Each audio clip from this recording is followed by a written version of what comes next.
When was martial law imposed during Civil War draft riots?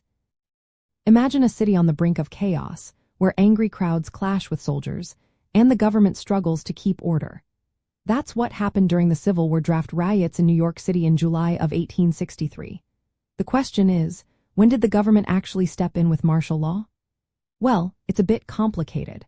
Martial law was seriously considered during the riots that started on July 13 and lasted until July 16, but it was never officially declared.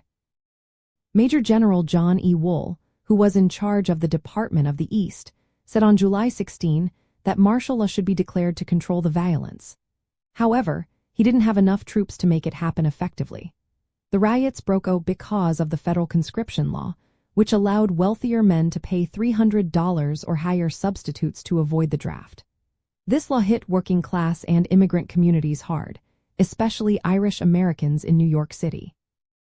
The unrest quickly turned violent, with mobs attacking African Americans and burning buildings like the Colored Orphan Asylum.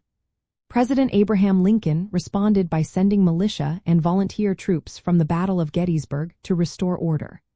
But because martial law was never officially declared, the city stayed under civil authority. The military presence was enough to stop the violence, but it was not a formal suspension of civil rights.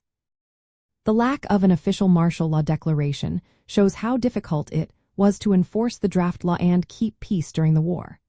So, in short, martial law was considered but never officially put into effect during the New York City draft riots in July of 1863. The military did intervene, but the city remained under civil control, highlighting the challenges of maintaining order on the home front during such a turbulent time.